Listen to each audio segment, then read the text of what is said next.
Oh, il était beau celui-là.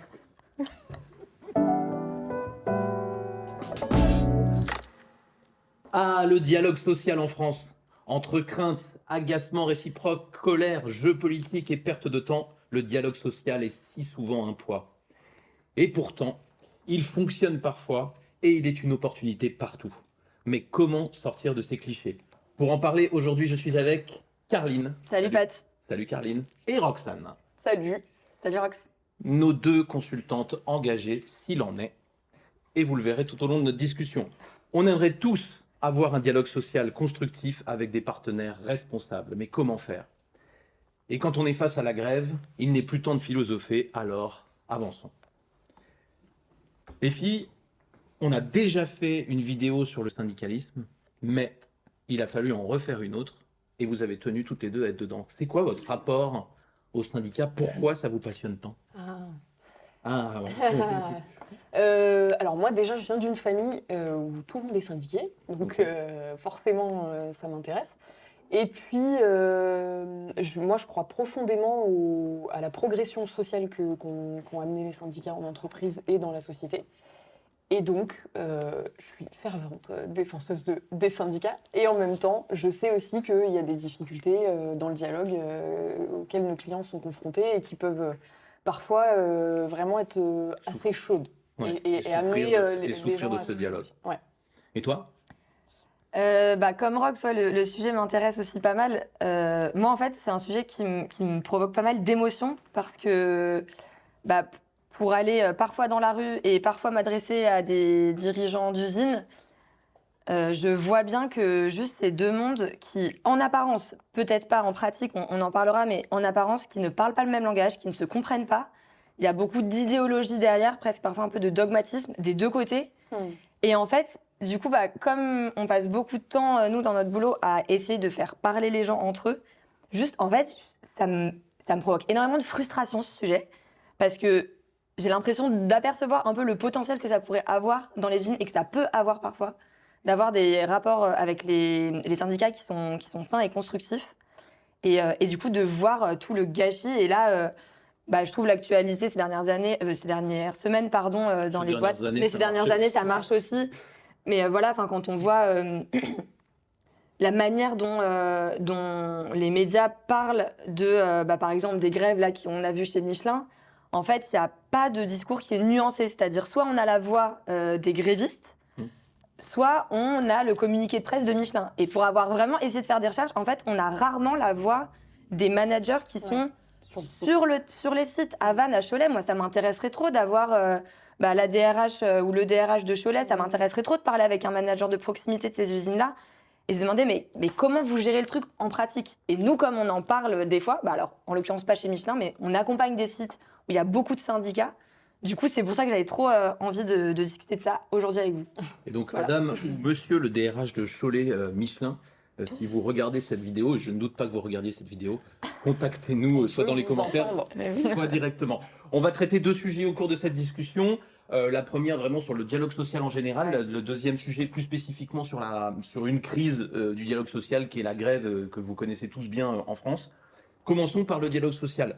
Et j'ai titré cette partie les élus de plus en plus amis du local. C'est un peu une provocation, mais je pense qu'il faut qu'on aille là-dedans. Et je vais commencer juste par une toute petite histoire. L'autre jour, mon ami Dominique, directeur de site pharmaceutique, salut Dominique, me raconte un piquet de grève, un jour de débrayage. Histoire réelle donc. Il bavarde avec les élus et l'un d'eux lui montre l'heure. Il faut qu'on retourne au boulot, chef, parce que sinon on va perdre de la prod. Cette anecdote m'a fasciné sur la différence qu'il pouvait y avoir entre la colère qu'on avait contre une grande direction, une grande décision qui avait été prise, et le respect qu'on pouvait avoir envers son allié du terrain, le directeur du site, qui lui aussi se bat pour l'avenir du site. Alors, ma question, c'est comment ça se passe, comment faciliter l'alliance, comment ça se fait que ça se passe comme ça et qu'on a ce double écart entre le local et le global dans la société d'aujourd'hui. Qui veut commencer là-dessus? Déjà, juste pour Carline, j'ai l'impression. pour préciser ce truc-là, ce qu'il faut rappeler aux personnes qui nous écoutent, peut-être que certaines le remarquent déjà, mais c'est qu'il y a de plus en plus de décisions dans les grandes boîtes qui sont pas prises au niveau des sites. Là, on parle d'un site d'usine. En fait, on a beaucoup, je pense, dans nos exemples en tête, des sites industriels. Et les grèves, elles se font parfois au niveau national, etc., dans la rue. Mais en fait, les grèves, elles se font surtout au local. C'est-à-dire que c'est les gens de l'usine qui bloquent l'usine dans la petite ville. Voilà. Alors que si par exemple on pense au NAO, donc c'est les négociations annuelles sur les salaires en gros, donc c'est un sujet hautement émotionnel, symbolique, etc. En fait, ça se décide au siège, mais par contre l'impact concret de la rupture du dialogue social et parfois de la grève, il se fait en local. Et je pense que c'est quand même un point qu'il faut mettre sur la table dès le début parce que ça génère pas mal de soucis quand même ce truc-là, je trouve. Je sais pas ce que t'en penses, Rox, mais... Oui, moi je suis tout à fait d'accord. Je pense que tout à l'heure tu disais que y avait un côté un peu naturel à ce que les syndicats soient amis du local. Naturel, je dirais pas ça. Je pense que notamment si on pense à des exemples comme celui de notre cher Dominique qui est excellent, on a l'habitude de voir en fait des directeurs de site et des RH qui sont assez transparents sur le fait qu'il y a des décisions qui ne leur appartiennent pas. Et je pense que l'une des premières étapes à ce que les syndicats deviennent amis du local et des managers du local, c'est en fait de jouer un peu la carte de la transparence là-dessus. Parce que je pense qu'aujourd'hui encore, il y a beaucoup de syndicats, et même d'ailleurs de jeunes managers, qui pensent que le comité de direction a exactement le même pouvoir qu'il y a 15-20 ans, ce qui n'est plus le cas aujourd'hui. Alors entendons bien, les codirs peuvent encore quand même prendre des décisions pour leur site. Mais... Heureusement. Ouais, heureusement. Mais il est moindre, ce pouvoir-là, et je ne suis pas sûre que tous les syndicats sur tous les sites aient conscience de ça. Et donc, pour moi, la carte de la transparence, c'est la première étape à jouer quand on est directeur de site ou RH sur ça. Tu parlais de transparence, Rox. Une manière de le faire, très concrète, c'est de multiplier l'individuel avec les syndicats. Ouais. Je pense à une directrice de prod qui s'appelle Mathilde, que je salue par ailleurs. Et que plus que tout. Donc, en gros, elle est responsable de toute la prod d'une usine au Havre. Et elle me parle justement des réunions syndicales où il y a un peu une pièce de théâtre qui se joue, on va pas se mentir. Chacun joue son rôle, mais du coup, ça fait un truc un peu manichéen. D'un côté, il y a les grands dirigeants, les grands méchants, et d'un côté, il y a les syndicalistes qui défendent les intérêts des salariés. Donc, la pièce de théâtre un peu émotionnelle, colérique se joue. Et en fait, après, elle prend le temps d'aller voir quelques représentants du personnel en individuel. Et lors de ces moments-là, lors de ces échanges-là, elle a eu des réactions des mecs de type ah, mais en fait, Mathilde, vous pensez ça sur le sujet ? Ah, mais votre contrainte, c'est ça ? En fait, vous pouvez pas tout à fait... Et en fait, il y a vraiment eu un moment de compréhension mutuelle. Ouais. Et pour moi, ça participe à la transparence. Et ça va vraiment dans le sens de ce que tu dis, Rox, à savoir que je pense que parfois, on ne se rend pas compte vraiment du pouvoir qu'il y a dans les mains des personnes qui dirigent les usines. Et on a tendance à mettre un peu tout le monde dans le même sac, quoi. Se dire, les dirigeants au central, le PDG de la boîte du CAC 40, c'est même galère que le directeur d'usine. Mais directeur ou directrice d'usine, eux, ils sont en local, eux, ils ont trop envie que ça se passe bien, en fait, sur le site. Et d'ailleurs, ce qui est très frappant pour nous, que ce soit au Havre, que ce soit à Tours, que ce soit dans d'autres usines dans lesquelles on est, c'est de voir que les dirigeants que l'on connaît, ce n'est pas le cas de tous, mais ceux que l'on connaît sont extrêmement mobilisés sur l'avenir du site et très sincèrement pour le faire. Et on comprend de l'autre côté que les élus, dans leur grande majorité, là encore, ce n'est pas le cas de tous, mais on va dire dans leur grande majorité, ont très envie et essayent de défendre l'avenir du site eux aussi. Bien sûr. Et c'est pour ça que nous, moi je disais, c'est potentiellement des alliés de circonstances. En tout cas, ils sont alliés de cette idée selon laquelle on a envie que le site perdure. Et moi, j'ai vu beaucoup de sincérité chez les directeurs et je suis sûr qu'il y en a beaucoup dans les équipes. Et je trouve que ce dialogue, cette explication que tu décris avec Mathilde, mais avec bien d'autres, elle permet de se rappeler ou de se redécouvrir alliés d'une certaine chose. Et il ne s'agit pas d'être amis et d'accord sur tout, mais simplement de se dire, en fait, on défend la même chose. Et en même temps, la réaction de base de se dire, forcément, le chef, il est d'accord avec tout ce que fait le corporate, c'est assez naturel pour le coup, ça. Enfin, en fait, naturellement, un employé va se dire ça, parce que le directeur de site, c'est quand même le représentant du corporate sur le site aussi, mine de rien. C'est pas juste le directeur de site, en fait. Donc, moi, j'entends tout à fait que ce soit ça la première réaction. Et c'est pour ça que je pense qu'il faut vraiment insister sur le côté n'ayez pas peur d'être transparent sur le côté, mais moi, je n'ai pas tout entre mes mains, en fait, les gars. Et il y a des fois, d'ailleurs, on me demande d'appliquer des trucs du corporate, je suis pas d'accord, mais il faut quand même que je le fasse, parce que en même temps, il faut bien que ça roule. J'ai en souvenir un DRH donc DRH usine dans une usine pharma. Après pas mal de semaines de grève liées du coup au sujet des négociations sur les rémunérations. Et puis moi, toute naïve, je lui dis bon, mais au fond, toi, t'en penses quoi? Puis là, il me fait un petit sourire en me disant bah, Caroline, je suis DRH, donc en fait, je vais pas répondre à ta question. Mais ça voulait dire non, en fait, je suis pas d'accord avec Bien la sûr. décision du central. Bien sûr. Et lui, bah, ce qu'il a envie, c'est que le dialogue social sur son usine se passe le mieux possible parce que c'est ça qui est dans sa main. Mais par contre, ce qui se passe au-dessus, il le décide pas du tout. Et by the way, juste parce qu'on pourrait se dire qu'il y a une forme de fatalisme dans ce que vous dites, c'est-à-dire, bah, du coup, on n'a pas les moyens de faire ça. Moi, ce que j'observe, c'est que les directeurs de site, directrices de site, DRH, qui vont travailler leurs élus de cette façon sur la durée, non seulement ils créent un dialogue social beaucoup plus constructif, hein, ça ne veut pas dire qu'il n'y a pas des pièces de théâtre de temps en temps, mais beaucoup plus constructif, mais surtout, il me semble, moi, qu'ils sont beaucoup plus influents vis-à-vis de leurs dirigeants, parce que précisément, ils maîtrisent leur dialogue social. Et ça, c'est vraiment important de se rendre compte que c'est pas du fatalisme, c'est vraiment pour moi une tactique de défense du site qui est extrêmement efficace. Oui, moi je suis convaincue qu'il faut filouter en fait. Et on a plein d'exemples de managers qui ont filouté avec leur corporate et en fait ça s'est très bien passé. Effectivement, d'abord parce qu'ils étaient forts d'un dialogue social qui était bien installé et qu'ils s'attendaient pas par ailleurs d'installer au moment des crises, mais qui travaillent au jour le jour. Je pense à Mounia, notre super RH qu'on adore. Bah elle fait des formations au syndicat, elle dialogue avec eux tout le temps, elle parle management avec eux, elle a des moments privilégiés qui ne sont pas que pendant les crises. Elle travaille vachement ce relationnel-là, donc déjà elle est forte de ça. Elle fait les formations et là, tu le sais pas, mais c'est un scoop, je te l'apprends en direct.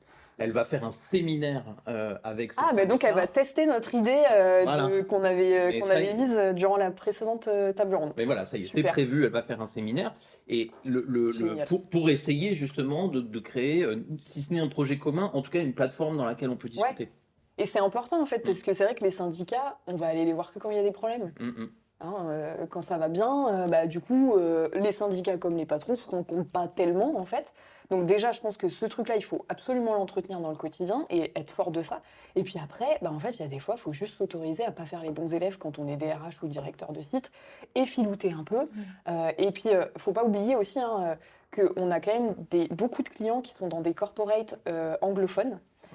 Et donc, on est vu comme les méchants français qui font la grève parce qu'on est des grosses feignasses et qu'on déteste travailler. Il faut quand même pas oublier qu'on fait des plus gros horaires en général que les Américains, mais bon. Voilà. Voilà. Prends-toi ça dans la gueule, Donald Trump. Ouais, Elon Musk, il peut venir. J'ai 2-3 trucs à lui dire. Non, mais en fait, du coup, il y a aussi un aspect hyper pédagogique des directions de site vis-à-vis de ces corporates-là qui comprennent pas du tout cette dynamique de la grève. Et où en fait on a quand même des directeurs de site qui expliquent à des Américains, nous c'est un droit constitutionnel en fait, c'est un droit fondamental qui a permis énormément de progression et c'est peut-être pour ça que parfois c'est quand même un peu moins le bordel chez nous qu'aux États-Unis dans le monde du travail. Donc voilà. En tout cas on y reviendra sur la grève, mais effectivement je trouve qu'il y a une vraie efficacité. Après moi je trouve qu'il y a un vrai problème, enfin en tout cas une faiblesse du dialogue social en France qui est lié au fait qu'à un déséquilibre naturel qui est lié que dans un CSE j'ai un DRH, mais j'ai 8 élus et ils sont pas d'accord entre eux. Et donc en fait, effectivement, le DRH, il a un avantage considérable, c'est qu'il est d'accord avec lui-même, en tout cas pour la plupart d'entre eux. Et en face de nous, on a des élus qui, même s'ils sont individuellement bien intentionnés, en fait, ils veulent se faire élire, ils ont la même base, et donc il va y avoir des frictions entre eux. Donc ça, pour moi, c'est une des complexités des élus pour eux, et c'est pour ça que je trouve que j'ai eu dans ma carrière quelques DRH qui se sont prise au jeu de vouloir les former au dialogue entre eux pour les aider à développer du savoir décider ou préparer les réunions ensemble. Trop malin, Et c'est extraordinaire parce que sinon, c'est vrai que cette faiblesse-là, elle est très compliquée pour eux et moi, je trouve qu'il y a des fois où c'est honnêtement un peu ridicule parce qu'on les voit se battre entre eux et les RH assistent à ça et disent bah ouais mais comment voulez-vous que je construise avec des gens qui voilà. D'ailleurs ça ajoute à l'aspect théâtral dont tu parlais Caroline tout à l'heure.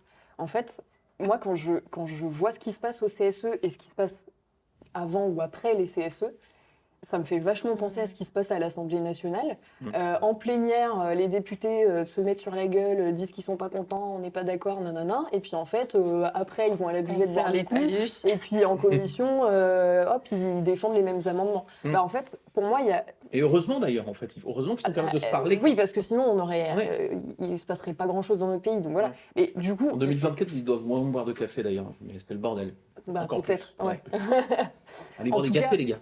En tout cas, ce qui est sûr, c'est que dans le CSE, il y a cet aspect théâtral-là qu'il ne faut pas négliger, il faut en avoir conscience, il faut réussir aussi, même si c'est difficile parfois, je pense, à prendre un peu de recul sur cet aspect-là en se disant, il y a un jeu politique en fait. Et le jeu politique, il vient aussi du directeur de site, parce que je veux dire, un directeur de site, il ne va pas dire au syndicat, en vrai, je suis d'accord avec vous là, les gars, il ne peut pas le dire ça en CSE.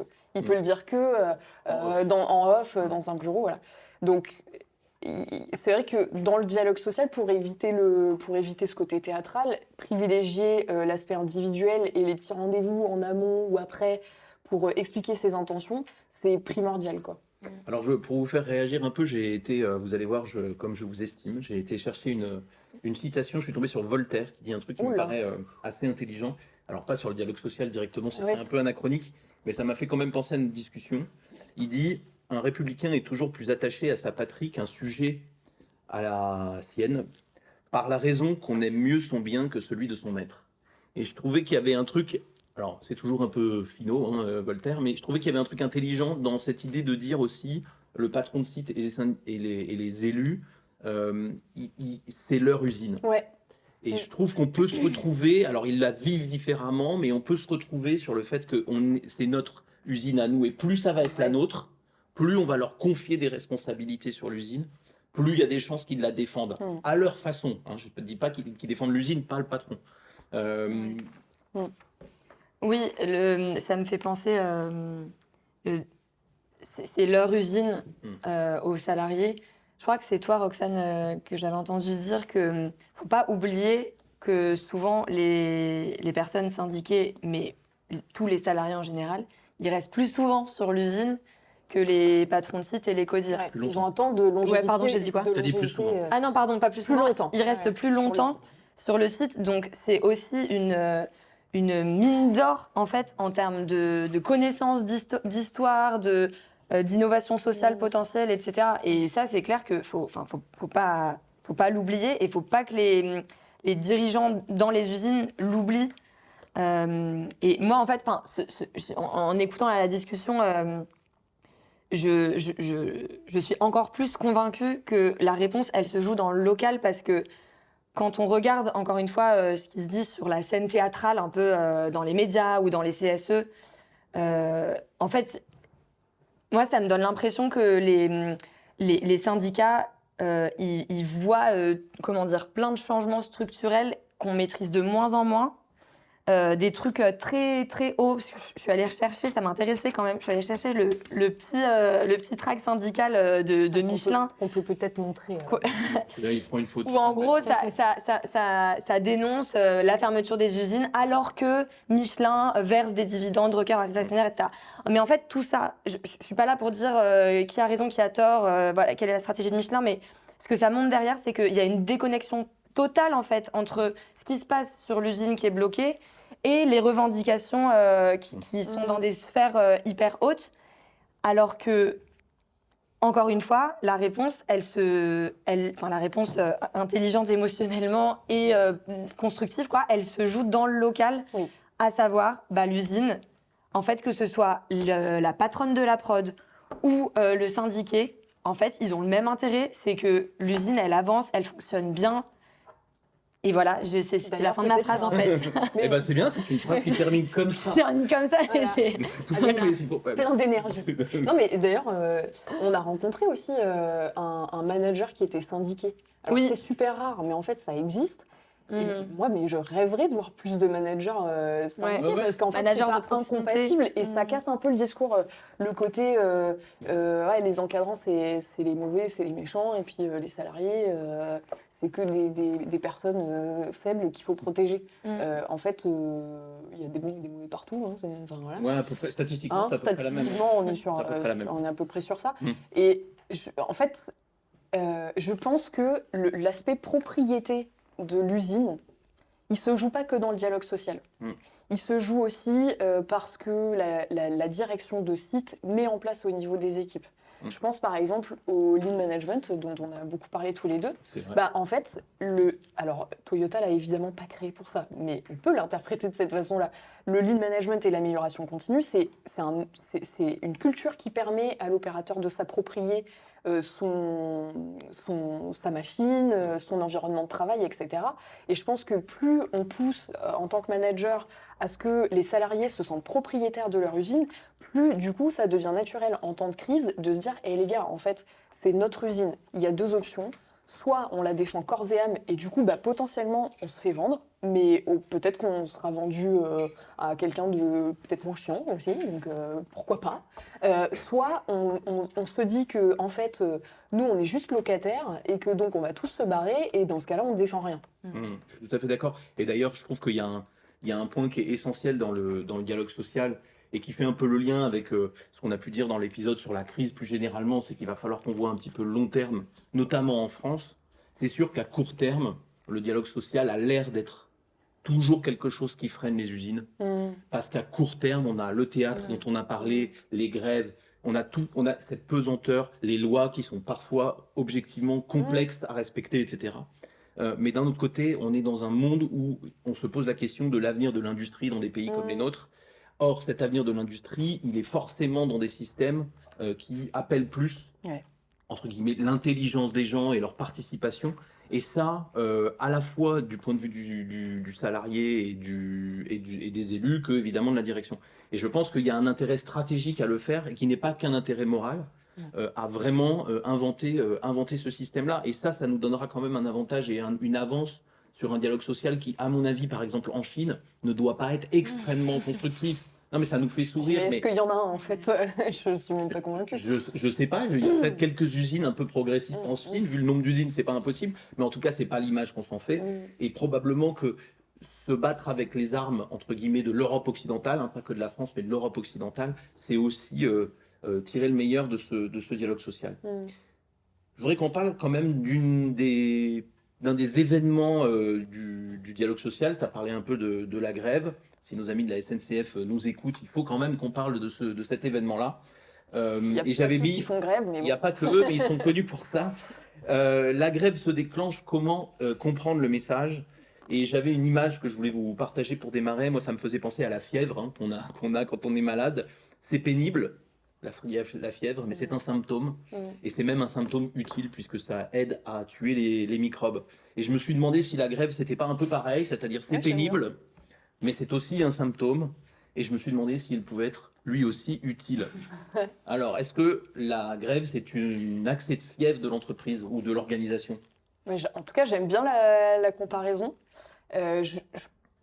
Alors, je pense qu'il y a deux types de grèves. Il y a des grèves qui sont des grèves politiques et qui ne sont pas nécessairement en rapport avec directement ce qui se passe sur le site. La réforme des retraites, par exemple, pour parler de quelque chose de récent. Okay. Il y a aussi des grèves qui montrent un profond mal-être.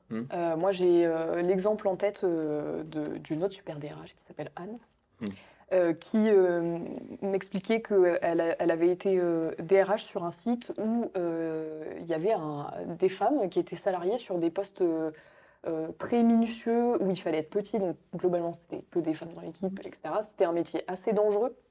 Elles étaient payées au SMIC pour faire un métier où elles risquaient un peu leur vie quand même, donc voilà. Et là, la grève qu'elles ont faite, elle montrait une détresse profonde après des années et des années de négociations qui n'ont jamais abouti. Et d'ailleurs, Anne a fini par partir de sa boîte à cause de ça, parce qu'elle elle était en complet accord avec ces femmes qui demandaient des augmentations et quand même des meilleures conditions de travail. En fait, il faut quand même premièrement se rappeler de ça. C'est que la grève, en général, c'est aussi synonyme de mal-être. C'est pas juste pour faire chier. En dernière nouvelle. C'est pas juste pour ça. Après, il y a aussi des grèves qui sont où les revendications sont un peu moins nobles. Oui, non mais bien sûr, je veux dire, on n'a pas que des cas comme ça. Mais dans les faits, il ne faut pas l'oublier, parce que je pense que parfois, on peut, en tant que directeur de site ou manager, se dire « Putain, allez, encore une grève, ils font chier, machin ». Bah ouais, mais en fait, il faut quand même se questionner sur pourquoi elle est déclenchée et est-ce qu'elle n'est pas quand même caractérisée par une problématique qui est là depuis un moment et qui n'est pas forcément à la charge de la direction de site, mais qui en tout cas est là et a besoin d'être exprimée. Quoi. Oui, non, mais je suis d'accord. J'étais d'accord avec toi, mais juste, pardon, je te redonne la parole, mais c'était pour se dire, il y a aussi des revendications qui sont plus mesquines ou moins nobles, tout à fait. mais qui sont peut-être quand même le symptôme d'un autre problème. Oui. Enfin, je veux dire, le problème qu'on nous donne n'est pas toujours le problème qu'il faut traiter. Ouais. Oui, en fait, c'était un peu mon point. On parlait de l'aspect scène de théâtre dans les relations avec les syndicats de manière générale, mais je trouve que la grève, c'est un très bon exemple de ce truc-là. En fait, il y a ce qui se passe devant l'usine, voilà, où en plus, c'est littéralement une scène de théâtre parce que dans les grèves un peu symboliques, bah, on va avoir des députés qui vont aller serrer des paluches, machin. Mais en fait, la question, nous, on s'adresse à des managers qui sont souvent dans ces usines. Ce qui est important, c'est ce qui se passe avant la grève. Roxane en parlait, qu'il y a beaucoup de choses qui se préparent en amont. Il y a des choses qui se passent pendant la grève avec les personnes qui restent et qui ne sont pas grévistes. Et il y a ensuite comment on gère l'après-grève. Et en fait, encore une fois, je crois beaucoup plus au fait que ça se fait avec beaucoup plus d'intelligence que ce que les médias veulent bien nous montrer des grands moments de grève et qu'on a régulièrement en France. Oui, d'ailleurs, oui, je suis tout à fait d'accord. D'abord, prenons surtout le cas des deuxièmes grèves, celles qu'on maîtrise un peu sur le terrain. La grève des retraites, c'est très compliqué quand on n'est patron de site. On n'y peut pas grand-chose. On n'y peut pas grand-chose. On peut continuer le dialogue, mais comme on n'a pas du tout les réponses. Par contre, ces grèves-là, que la revendication soit totalement légitime ou so-so, moi j'aime bien l'idée que c'est un symptôme. C'est-à-dire que s'il y a une grève là, c'est que de toute façon il y a un malaise. Il peut être très mal exprimé. C'est tout à fait possible. On n'est pas toujours face à des gens qui sont entraînés à bien exprimer leurs symptômes. Et donc dans ces cas-là, moi il me semble que le premier truc c'est la proximité. Et le dialogue. Et en fait, ces grèves deviennent très dures et très violentes et dépassent ce qu'on a envie d'accepter quand justement on n'a pas de dialogue. Et pas de dialogue égale à une espèce de radicalisation. Quand il y a un dialogue, il y a un piquet de grève, il y a des saucisses et on discute. Et c'est souvent des saucisses d'ailleurs. C'est vrai. C'est une bonne tradition de la grève. Non mais blague à part, il y a vraiment ce truc de tant qu'on dialogue, pour moi, on va pas dans des extrémités violentes.